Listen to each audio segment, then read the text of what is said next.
Okay, so have to agree. So hello everyone, and thank you for joining us today on this hot day of June. So it's our pleasure to have today with us Professor Manuel Perucho, who has been kind enough to talk to us from Valencia today. So Manuel got his PhD in 2015 from Valencia, from University of Valencia, and 2005. Did I say 15? 2005. Yes. So his thesis was about the linear and nonlinear Kelvin-Helmholtz instabilities in relativistic flows and had extended applications in extragalactic jets. Following his PhD, he got a postdoctoral fellowship in Max Planck Institute for Radio Astronomy in Bonn. And then he returned as an astronomy and astrophysics fellow at the University of Valencia before becoming an assistant professor and the associate professor now. And he's a tenured associate professor at the university for the last 5 years, if I'm not mistaken.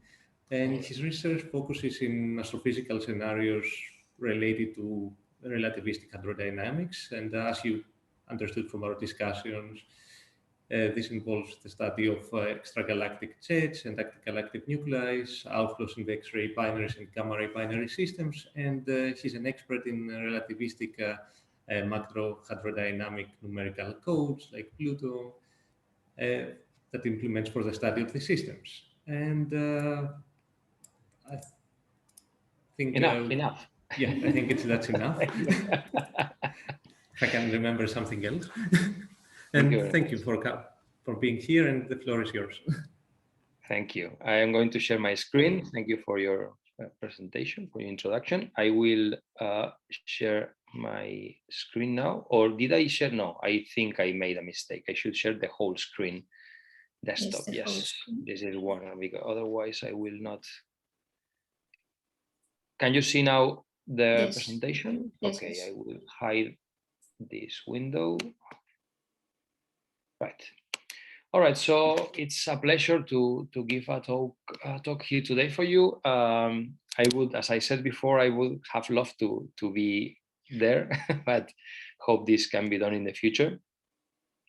And I will talk to you about the dichotomy between the so-called Fanaroff Riley type 1 and Fanaroff Riley type 2 radiogalaxies.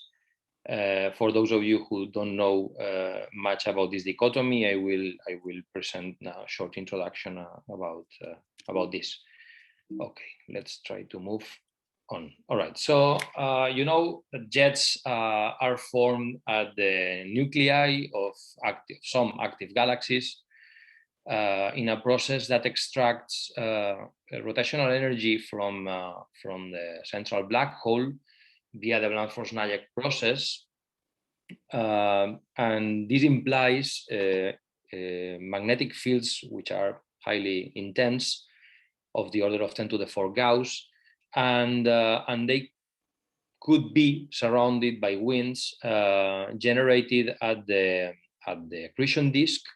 The matter falls onto the black hole via also magnetorotational extraction by the Blandford paint process. So nowadays, well, we are getting closer to this forming region, and you all know this image from the Event Horizon Telescope showing the shadow of the central black hole in the radiogalaxy, in the neighboring radiogalaxy M87, from which this outflow is formed that reaches kiloparsecs away from its origin. One of the most striking features of jets is the remarkable stability properties, because even if they get disrupted and decelerated, they still travel from regions that are of the order of the solar system in size, where they get formed, to several kiloparsecs away, or in some cases hundreds of kiloparsecs away from the region where they formed. And well, if you observe these objects radiogalaxies, which are the misaligned active galaxies with jets. With arrays like the VLA in the United States, or with Merlin in the UK, you can see interferometrical arrays that that don't have large distances between the antennas.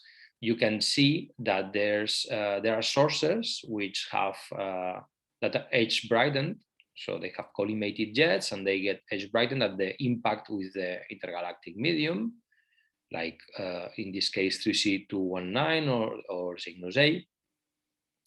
And there are other sources that are decollimated and decelerated as they evolve through their host galaxy and out of this host galaxy. We know that these FR1, the so-called FR1 radiogalaxies on the right, are decelerated because of the symmetry in the radio emission. Because in the case of FR2s, you see that one jet is brighter than the other, like in this case is much clearer than in Cygnus A. And this is because the radiation is collimated when the emitting plasma is relativistic.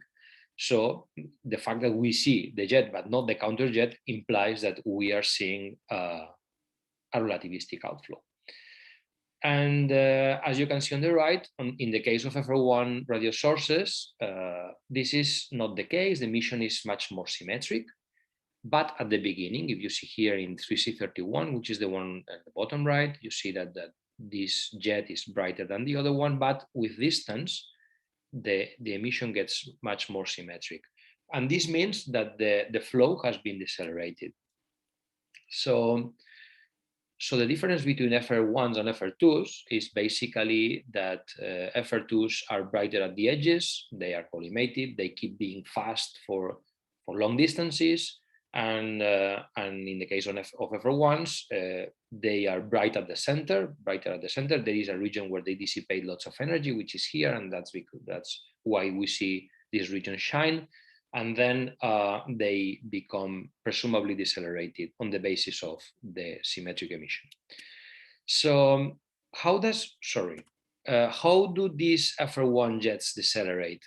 Well, there is a paper by Lang and Bridle in Bridle, 2014, in which they show via modeling of the emissivity detected in a number of these canonical or classical FR1 jets, that the emissivity, observed emissivity, can be explained actually by deceleration, and that this deceleration comes from the boundaries of the jet to the center. So this is in agreement with the FR1 paradigm that Geoff Bignell published in the 80s, in which he suggested that indeed, well, this the difference in the morphology of these FR1s with respect to the FR2s was due to deceleration, mass entrainment and deceleration.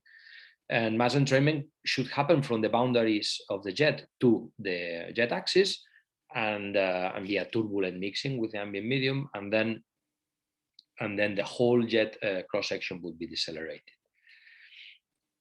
So this is a region, by the way, this deceleration region was well modeled by Lang and Bridle, coincides more or less with a region with high emissivity. So this means that the processes by which these jets are decelerated are accompanied by some other processes that imply a dissipation of kinetic energy, which would increase the internal energy of the flow or accelerate particles and make the jet much more brighter in radio and also in X-rays. So what happens to these jets? Well, there has been a number of papers studying or giving different hypotheses to why these FR1 jets get decelerated. And well, mainly it has been all about the growth of instabilities or mass load by stars. There was also a paper that we published in 2007, in which we suggested the option that a strong recollimation shock could destabilize the jet globally. However, we don't see hints of that. I mean, here you only have 2 examples, but in this paper, you see that these jets do not show strong discontinuities in emissivity or bright regions that could be associated with a strong shock, in which the jet is decelerated in a dramatic way, and then lots of particles can get accelerated with this energy, and this region gets very bright. So we don't see that. We see more or less a continuous process. So if we go to instabilities or stars, the point about stars is that the stars get into the jets, and then they deposit there. The stellar winds can interact with the jet and form cometary tails and mass load the jet globally. However, this process would be expected to be more homogeneous across the jet cross-section and not coming only from the boundaries. Anyway, we have been studying this, and I will show you later some results about the possibility that stellar winds could mass load the flows. But as I said, the fact that observational results are telling us that this is not homogeneous deceleration, but it comes from the boundaries, kind of discards the possibility that stars are the responsible for jet deceleration. So in the case of instabilities, because we don't see strong kinks here, large scale kinks of the jet, well, here you see something inside, but this is not clear that it corresponds to the development of a large scale instability. And also it's this helical region is enveloped by some continuous flow. This observational evidence suggests that whatever is taking place at the jet boundary that induces the mixing is a small scale process. So suggested small scale processes coming from instabilities could be small wavelength Kelvin-Helmholtz instabilities, as we suggested, that could imply mixing at the jet boundary, like in these images I show here. This is a paper from 2010, and you see that, well, the Lorentz factor of the original jet flow, these are cuts in on jet evolution, a grid, and this is the slower jet. This is the Lorentz factor 10, if I recall properly, and this is 20. So 5, 10, 20, and you see that this jet is much more decelerated with final Lorentz factors of 1.73, whereas this still keeps Lorentz factor 20. This is 2.4 times 10. So this is Lorentz factor 20. So this jet still keeps some fast spine. However, the slower jets are decelerated. So there could be this kind of process. And then other instabilities have been proposed recently. So, for instance, Matsumoto and collaborators have proposed the development of Rayleigh-Taylor instabilities when jets expand and recollimate. There would be, in this expansion and recollimation, there would be a moment in which Rayleigh-Taylor instability could develop at the jet boundary and generate this small-scale mixing, or also the centrifugal instability suggested by Gorgoliatos and Komisarov, which is very related to the suggestion by Matsumoto and very similar. But this instability is generated by the curvature of the streamlines and not by the Rayleigh-Taylor instability. So these are the suggestions. And I have to say that Rayleigh-Taylor instability and centrifugal instability both rely on the formation of large-scale recollimation shocks. And as I said before, these are not observed. So, well, this is a handicap for these processes. Anyway, jets are unstable. And, well, I published a review a couple of years ago in which I reviewed the development of different kinds of instabilities in jets. And you can see there that well, jets are deeply unstable. There are a large number of instabilities that can develop in these flows. And then the question arises, how is that they keep collimated in many cases, and mainly in FR2s, right? We're seeing that the FR1s, yeah, FR1s can develop these instabilities, but what's the difference between them? So, well, these are some stabilizing, well, these are situations. So if you have a non-magnetized jet and it doesn't have a rotational velocity and a azimuthal velocity, so then you can have Kelvin-Helmholtz instability. If there is no expansion, if there is expansion, you can have Rayleigh-Taylor and so on. So this is how you can read this scheme.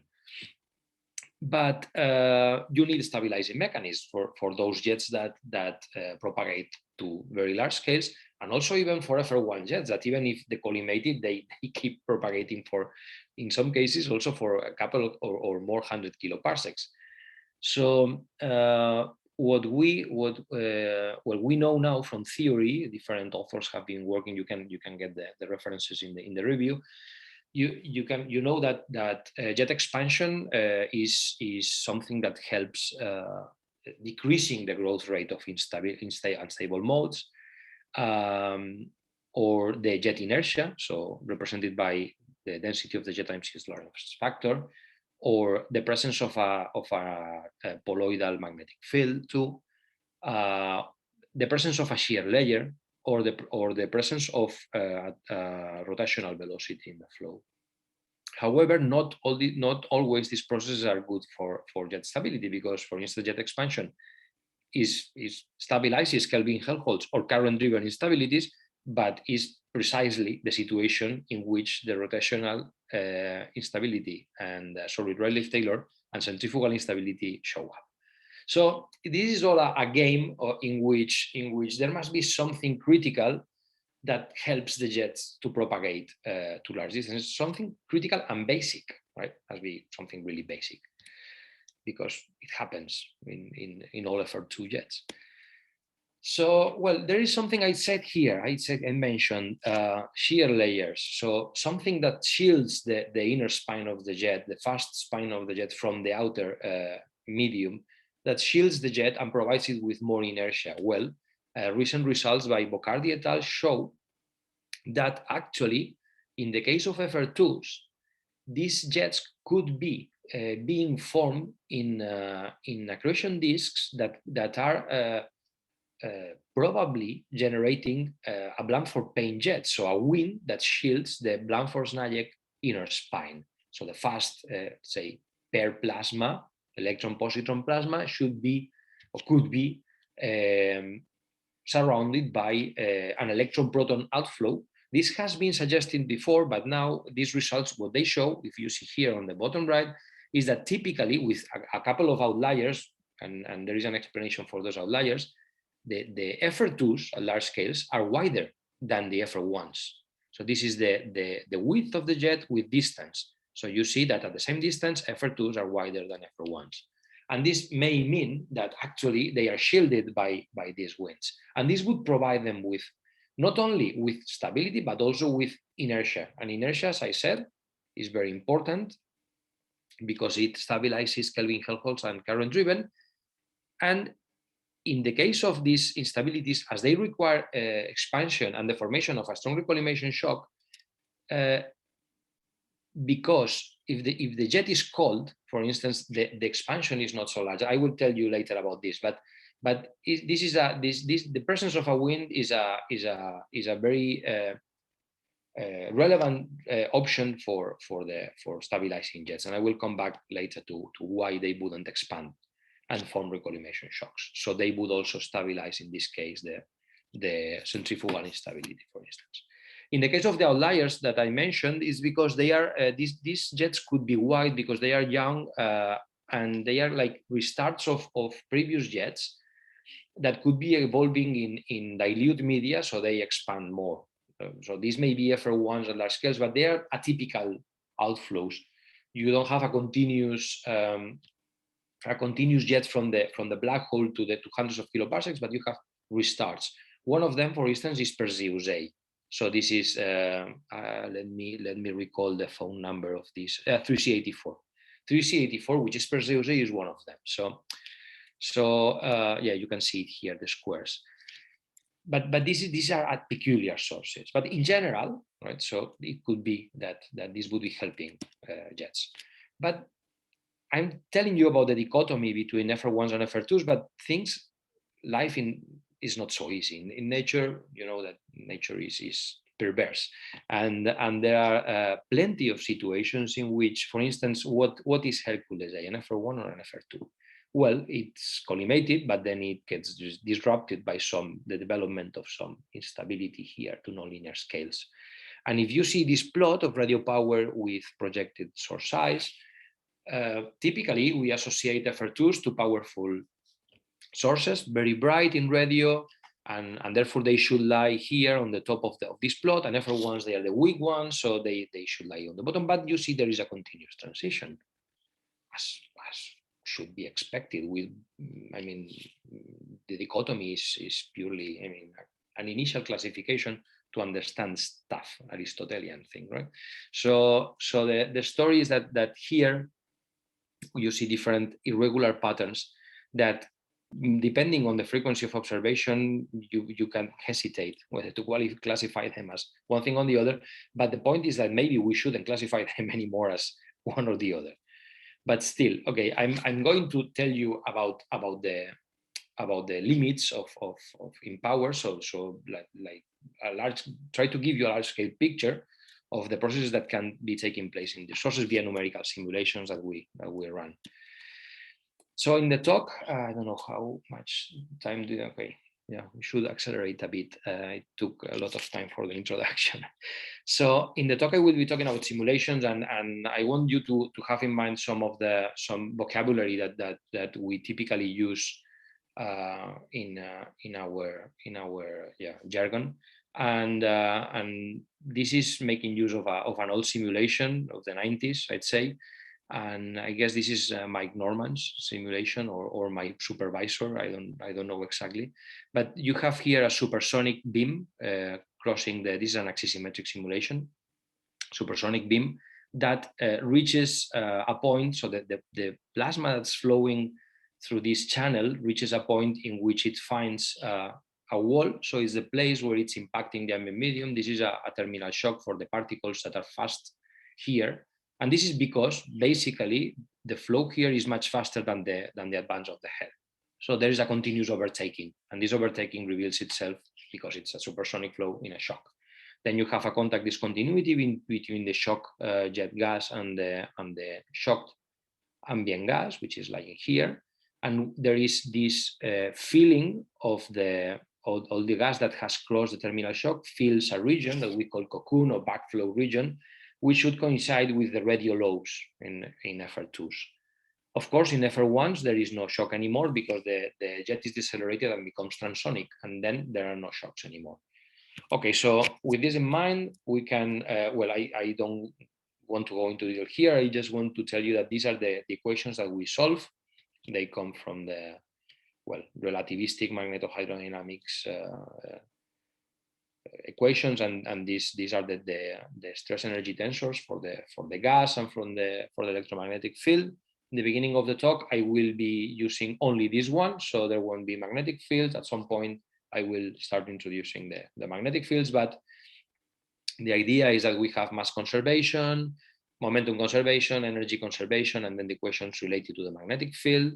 And there is something which is relevant, it will be relevant during the talk, and is that when we say relativistic, we typically think of flows that move close to the speed of light, but there is something else, and it's the enthalpy. So when the internal energy of the specific internal energy of the gas is of the order or larger than its rest mass energy, then this gas is also thermodynamically relativistic.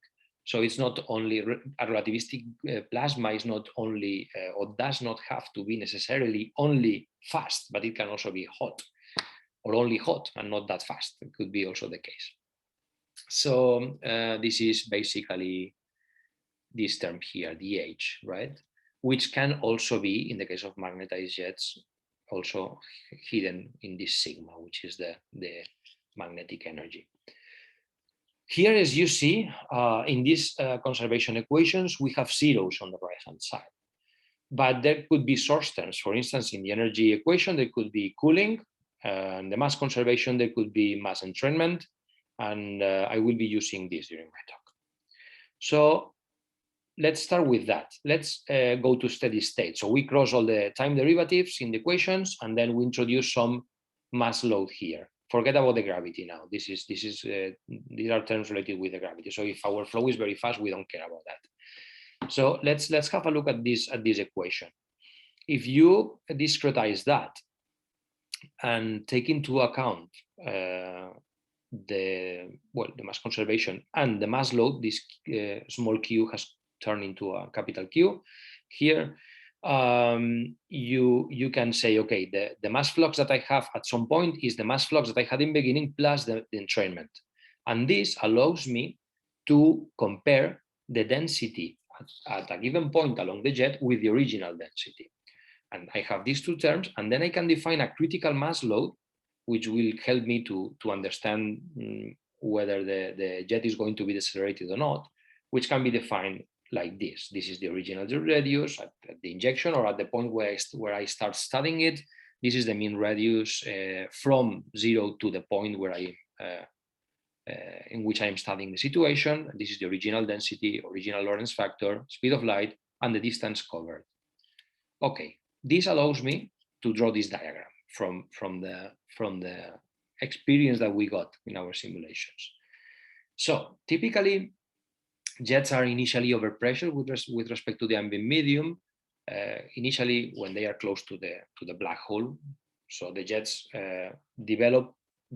They can be baby jets or compact sources. In this moment, the relation between the jet and the cocoon is not so well defined because the cocoon can be very, very overpressured, and then the jet could be the jet flow could have a smaller pressure than the cocoon. But once the jet has expanded to large distances, the ambient, so whatever surrounds the jet has a smaller pressure. And this means that if the jet has a larger pressure than whatever is around it, it would expand. Right? So the point is expansion. So there is a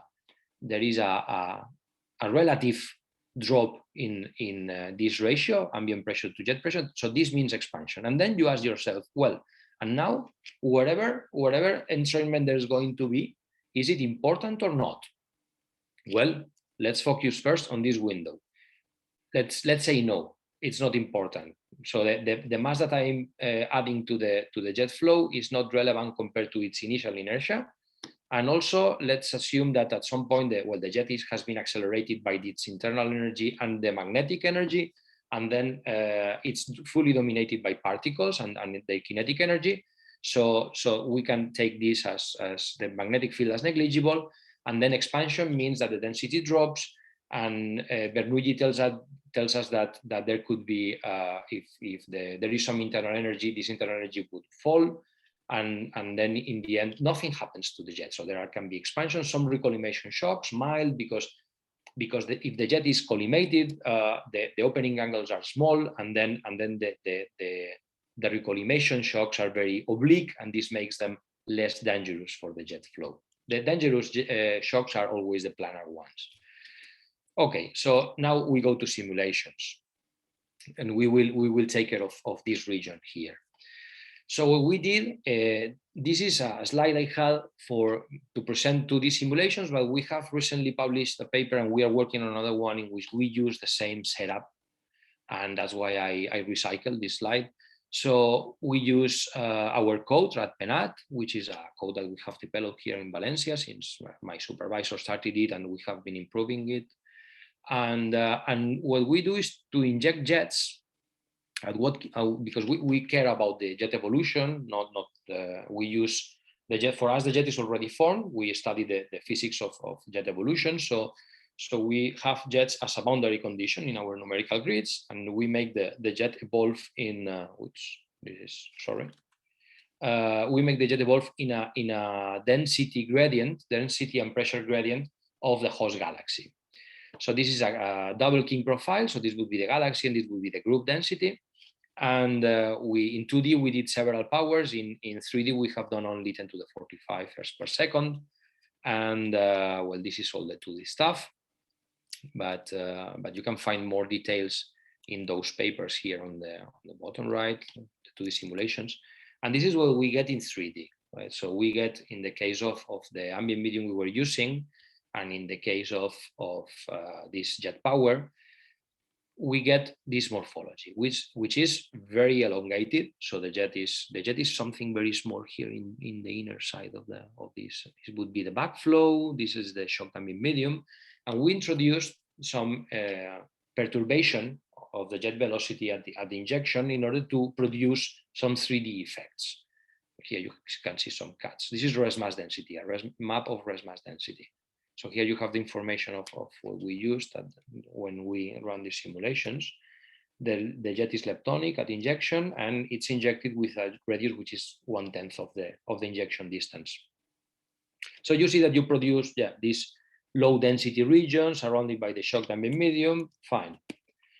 If you go to the regions that could be emitting, so you focus on the cells, numerical cells, that have a jet mass fraction, original jet mass fraction of the order of 0.5 or larger. This means regions that still keep some jet original material that is the one susceptible of emitting. You see that the morphology of this jet is very similar to some FR2 jets, not all of them, but some FR2 jets which are very elongated and collimated, like in this case 3C273. Which, by the way, in this case, in the case of 3C273, we don't even see a counter jet. This means that the jet must be really fast and elongated and collimated, right? So this is an FR2 jet. We have introduced some instabilities, but they didn't grow to very large scales. Also, have to say that this is because of the resolution, but still, the inertia that the jet has at the beginning, and also a shear layer that in these simulations is generated due to numerical dissipation, but in real jets could be produced by ab initio by the formation, protects, shields these jets from the development of instabilities. And here on the bottom right, you can see the hotspot region, which is this high pressure region here. So we have run simulations in which we thought, okay, maybe these jets are very elongated and very propagating very fast because the ambient medium that we are using is very dilute. We're using at the beginning of the simulation, we have like 0.2 protons per cubic centimeter, which is a dilute hot medium. So we increased the medium and we got this, which is a jet not so elongated. The lobes have inflated, as you can see here in this tracer plot, but still you see, well, the jet has some deviation, it has some kinks, as you can see, for instance, this large scale kink in Cygnus A, which is larger than this one, I'd say, but it keeps its original, let's say, morphology and goes and reaches the ambient medium in a strong hotspot. Here you can see these bends in the jet. This is a cut in the 3D grid, and you can see that the jet kind of disappears from the cut because it's moving out from this plane.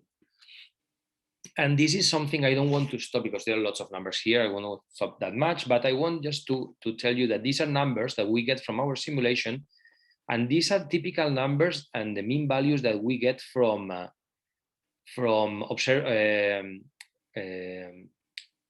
observational papers that model the lobes in FR2 jets. And well, of course, the age and the size that the jet has reached will be determinant of the rest of the parameters. But we see that we are in the order of magnitude, and we are more or less in the morphologies that you can see. Actually, I think that fine-tuning the jet to ambient parameters will give you something qualitatively similar to any FR2 jets, as long as you inject relativistic flow and you have a density, well, a galactic atmosphere to develop that jet. So you see that here, this is the original jet evolving in a low density ambient medium, and here we have the other jets, the other two simulations that we run in a denser medium, which behave in the same way, because the only difference between them was the inclusion or not of cooling terms in the energy equation, and we saw that they are not relevant at these scales.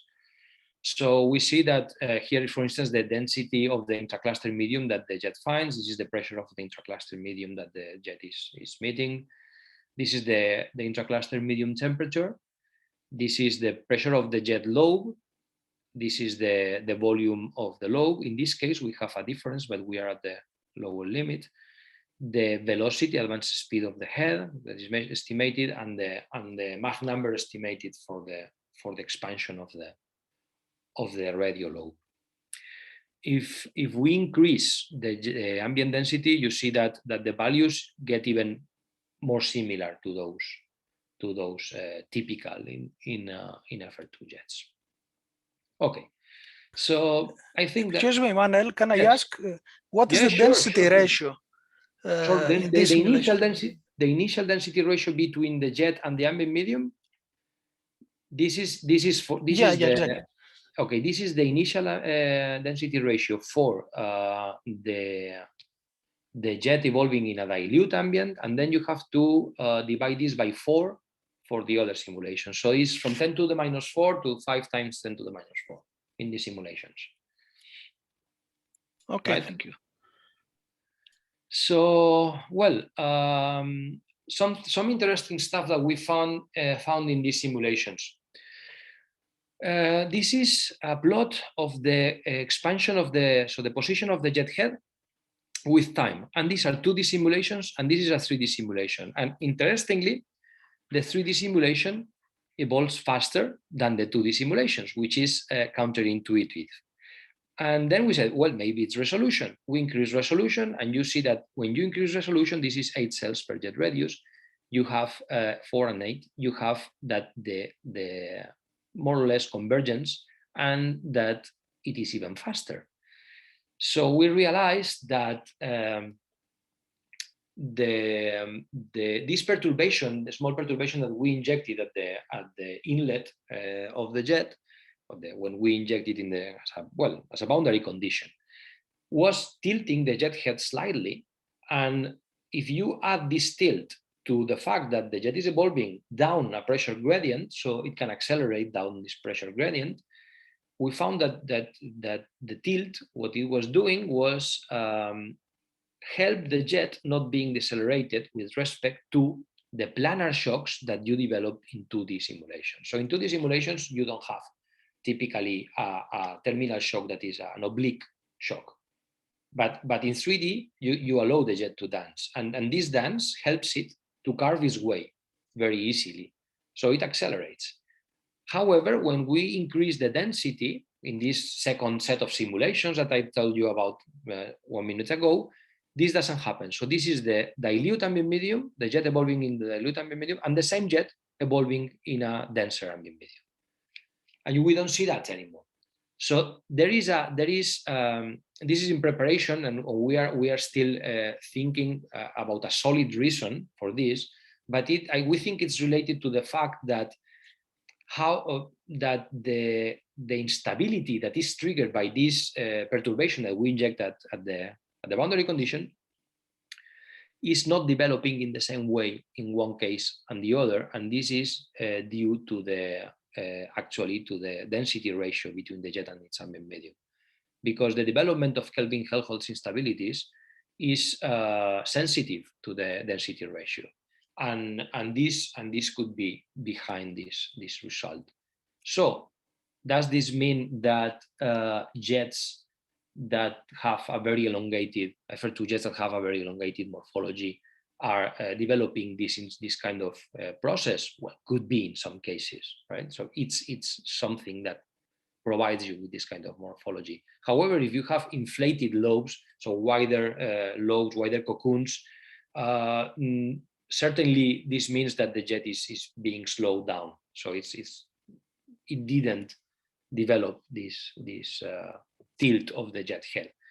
And it's also, there's something I have to say, and actually is that once the tilt becomes nonlinear, so this mechanism only works when the tilt is small, because when it becomes nonlinear, what happens is that the dentist drill effect gets into terms, because this means that the momentum, the jet momentum, is being spread on a wide cross section, because the jet head is dancing around, and if the jet head is dancing around, is spreading the momentum, the jet momentum in all this region, and this would decelerate it. This dentist drill effect was first mentioned by Scheuer in 1974. And this you see in 3D simulations when the instabilities, when the helical oscillations of the jet head get nonlinear, so they get larger amplitudes, then the jet becomes decelerated. And you can see this in this plot on the left here. So you have acceleration, and then at some point, the trend changes. And here is when the helical patterns get larger. And a very important result that we persistently obtain in different simulations is that these kind of jets, these plots, what they show is the internal energy that you have in the ambient medium, kinetic energy that you have in the ambient medium, and then internal and kinetic energy in the jet particles. So this is with time.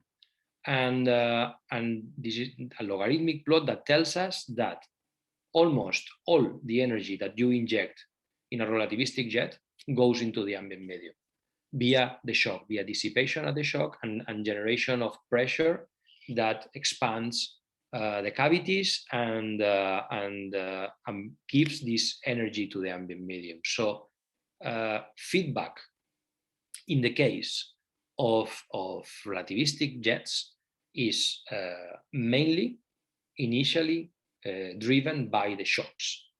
Right? And then when the active galaxy gets switched off, then it's possible that other processes take over. But in the beginning, it's shocks. Because we're talking about 80 to 90% of the injected energy. Okay, next slide. And this can be shown analytically. We published a paper in which we show that the difference with classical jets, this is the pressure at the hotspot for a classical jet with respect to the pressure in the hotspot of a relativistic jet, and only with typical numbers you get that the classical jet would produce only 7% of the relativistic case. And you see here the different energy distributions for the relativistic and classical. You see that in the classical case, the jet keeps kinetic energy as expected, because in the classical jets, the energy is dragged along by the mass of the protons that dominate the energy flux. Okay, and now let's move to the other side. So let's move to the region in which the mass injection can be critical. In that case, what we started doing was to run simulations of weak jets following the seminal paper by Bowman et al. In '96 and the original idea by Komisarov. And what we did was to inject mass in the numerical cell as a source term, and this source term was based on the mass loss of stars in typical star population in elliptical galaxies, and included a stellar distribution and also a King density profile for the galaxy. So these are the stellar mass losses that we used. This is a map of density because the jet advance is very slow. Here you have a terminal shock in this case, and you have the continuation of a mass loaded and disrupted flow. In this case, you can see that it's symmetric. So these are 2D axisymmetric simulations. Because the advance is very slow, the gravity has the effect of developing this hot layer of gas, which wouldn't be observed because you have this gas cooling down as it expands here. But anyway, it was a funny feature that we found in these slow jets. The relevant thing in this slide is that axial velocity, shown here on the bottom left, is going down as the jet evolves. And then you see here that the injection velocity is 0.95 c. And when the jet flow gets to this point, you are at 0.25 or so. And the leptonic mass fraction also drops very fast. So the protons from the stellar winds are starting to dominate the jet composition at some point, because the jet in these simulations was also injected as purely leptonic. Use of jet velocity for jets with small mass, stellar mass losses, with smaller mass losses here, like 10 to the minus 12 solar masses per year, or with no mass load, we see that, well, there is acceleration, but it's due to the development of pinching instability modes and not by the injection of mass from stars. However, when we increase the typical mass loss from stars in an order of magnitude, we get continuous deceleration down to the disruption point. So there is a difference. These jets, however, are very weak. We're talking about 10 to the 42 ergs per second, so much below the 10 to the 43, 10 to the 44 ergs per second of typical FR1 jets. But nonetheless, these powers could represent the fashionable FR0s or the frustrated jets that cannot escape the host galaxies, maybe because they are being decelerated by stars. And this is an estimate of the travel distance, but I will not go into this now because I have another question which is clear later. The second paper that we have done on this is taking over the development of a 1D approximation code by Komisarov et al. In 2015.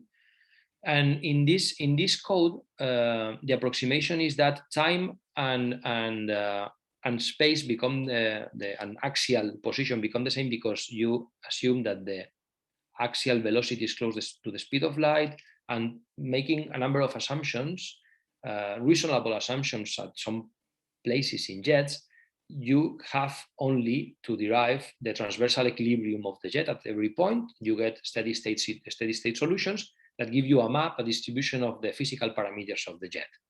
So we took this because we had already our own 2D RMSD code. So we just degraded our 2D RMSD code to do these runs. And we started a study in which we now jumped into the realm of the classical FR1 jets, 10 to the 43 ergs per second. Although we knew that with the typical mass loss rates of stars in elliptical galaxies, we wouldn't decelerate these flows. We wanted to see what happened to the jets and to the magnetic field, because these simulations included also magnetic field. So we introduced also the stellar wind mass load as a source term in the equations, an ambient pressure drop that would allow the jet to expand even if it's 1D. If you allow the ambient pressure to fall, then your jet adapts to this reality at every point and it expands. And you can even generate recollimation shocks in this case. So we started the jet with a radius of 1 parsec, and we followed it up to 200 to 500 parsecs. And all the jets that we run had 10 to the 43 ergs per second, but different distributions of energy. So some of the jets were very dilute with 10 to the -8, 10 to the -9 density ratios with respect to the ambient medium. Other jets were denser, but had smaller internal energies, and the magnetic field also was playing a role in this distribution. The results that we get look like this. So this, as I told you, this is a boring case with the gas pressure on top, the Lorentz factor plus the poloidal field lines, the toroidal field, and this is the poloidal field. So here you see the lines, here you see the map.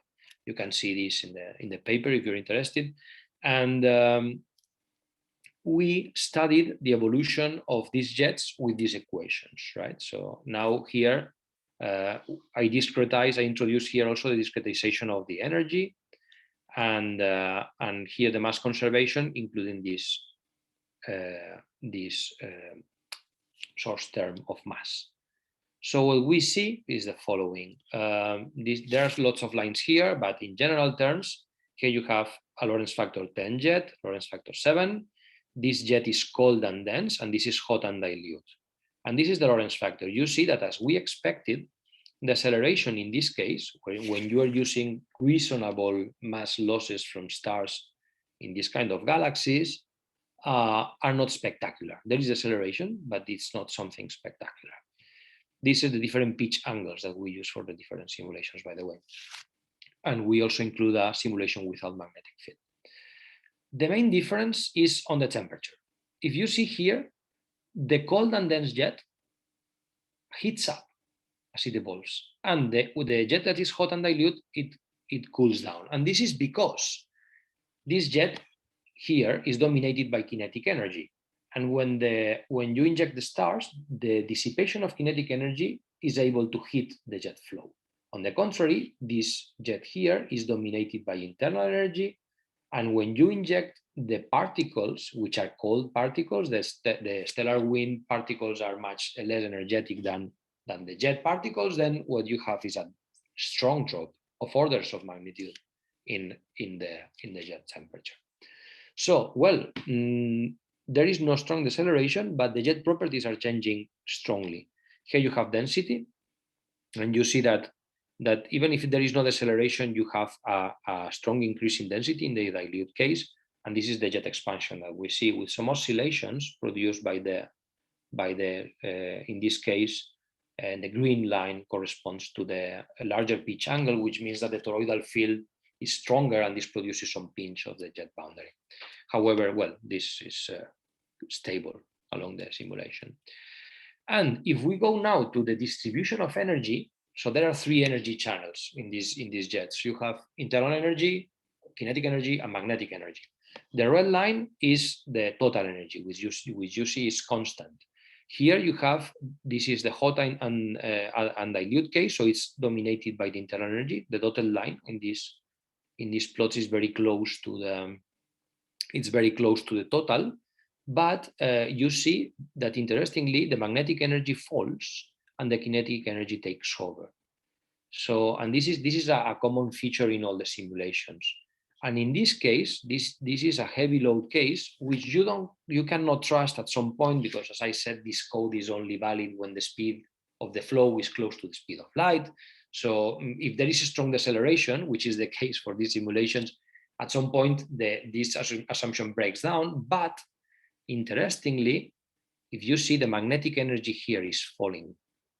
And I don't know whether Professor Blahak is already there, but this relates to the process of magnetic acceleration, because this strong mass load of these jets, which on the other hand corresponds to mass losses of stars that are out of context in red and dead galaxies hosting FR1s, but still is a funny scenario that we got in these simulations. The jet boundaries get deformed and get like the jet gets some differential expansion, and this produces magnetic acceleration, or better said, a delay in the deceleration of these jets, right? That suffer this deformation of the outer jet boundaries. Okay, so from these equations we can get some limits, and we realize that if you can have here a recipe that depends on the mass loss of the stars from the galaxy, the number of stars per cubic parsec, the distance traveled by your jet, your opening angle, and your initial jet radius. You get an estimate that your jet will survive if its initial inertia is of this order for these values, right? So you can put your favorite numbers there and see whether the jet would survive or would be decelerated. And the distance traveled from conservation equations can be estimated with this equation, right? So we use this 10 to the minus 11 solar masses per year, which is like an upper limit for the galaxies hosting FR1s. And then why are these cold jets being heated up? This is easy to explain from these conservation equations again. If you start with this ratio of density that I showed in the beginning and this critical mass load for jet deceleration, and then use the momentum energy here to make some changes, you get that the enthalpy at the beginning of the simulation divided by the enthalpy at the end equals this expression here, which is related to Q and QC. And for values of Q close to QC, you can have some deceleration and make these values on the right smaller than 1. And this means that H0 is smaller than H at the end of the simulation. And this is why you can have some heating of the jet if you have enough initial kinetic energy to dissipate. And then I'm coming to the end of the talk. So stars or instabilities, back to this question. We see that stars are probably not the ones responsible for deceleration, because you need stellar populations that are not typical ones in the interesting galaxies for study of FR1s, but instabilities, as I said, we don't see also strong collimation shocks, and probably small scale Kelvin Helmholtz instabilities could do it. But thinking about this, I came with the idea that stars maybe are not enough by themselves to decelerate the jet, but they could trigger and be the triggers of the instabilities at the boundary that can develop the turbulent mixing layer and continuously feed it. So by continuous interaction of stars with the jet, and make this layer to develop to the jet axis. What I did was to estimate the number of interactions per unit time and distance, assuming some density of stars and the velocity of the stars that are orbiting the galactic nucleus. And this idea was based on simulations that we ran of a star entering a jet. Here you have this star. This is a cut in this 3D simulation on the left.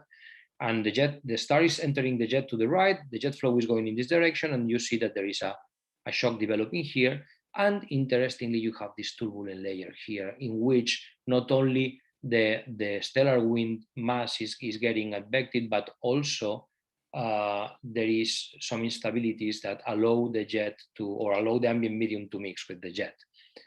So the point is are the interactions continuous? So is this process able to generate this continuously? Because one star every lots of millions of years is not enough. Of course, you need to feed it continuously.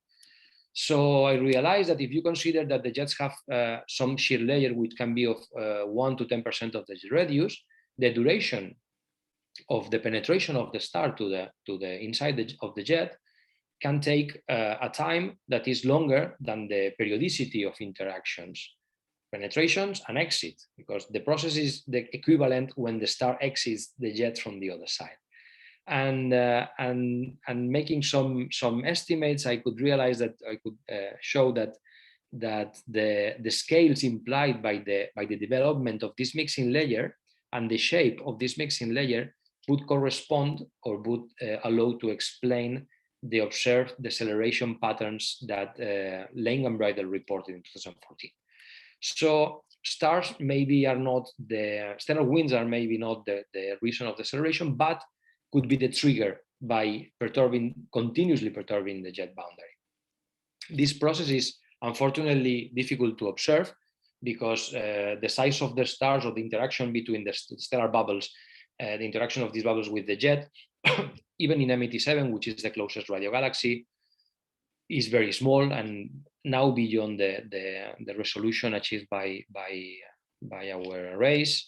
And I also made an estimate that if the number of stars drops from the center of the galaxy with an exponent smaller than 2k, where k is the expansion parameter for the jet, then the number of stars increases with distance, and this could also explain the flaring and the strong dissipation observed in decelerating FR1 jets. So, and now just to end, the in-betweeners. What happens to those in the middle, those that never get to FR1s or FR2s? Well, in those cases, there can be recollimation shocks, there can be instabilities developing, and they may be something like Hercules A, right? So we are running some simulations together with the help of an expert in Hercules A, you may know, is Nectaria Ghisani. She provided me with some parameters to run the simulations, and we got to something which is qualitatively similar. You're not going to get the same.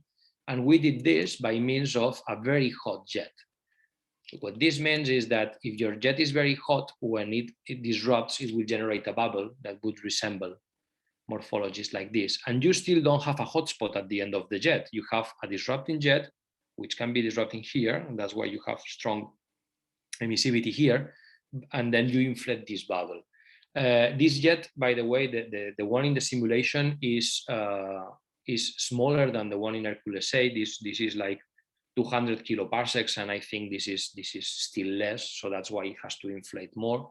But so far, I mean, as long as we could run this simulation, the result is promising in terms of qualitative explanation.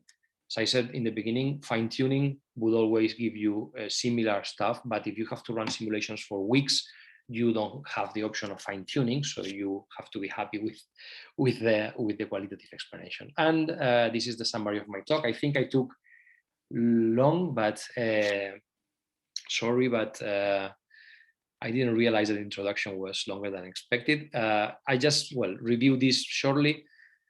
The FR2s may propagate faster than expected, while the head oscillation amplitude is small, as I said from our simulations. These jets are not very dissipative, only at reconfinement shocks and possibly locally at the shear layers, and they release most of their energy flux at the hotspots. They are also unstable, but the stability growth rates are very small, probably because they have a shielding wind or just because they're strong inertia, because the kinetic energy flux is much larger than the internal or magnetic energy flux at these scales. And then regarding FR1s, they are dissipative along their evolution. If they are weak, they can be decelerated by stellar mass losses inside the host galaxy, and they become proton dominated with distance due to this entrainment. The magnetic flux becomes small compared to kinetic energy flux only due to stars, even as I showed in these steady state simulations. And otherwise, deceleration has to be caused by small scale processes, and it could be stars that do this for you. So thank you for your attention, and again, I'm sorry for the extension. Hi, thank you very much. It was not long enough. It was like the right amount of time, so no worries. Excellent. Thank you. Thanks for giving this informative talk. And I think that there are going to be several questions. So if someone would like to ask something, they can raise their hand or they can open their mic. Shy, they can also send me emails.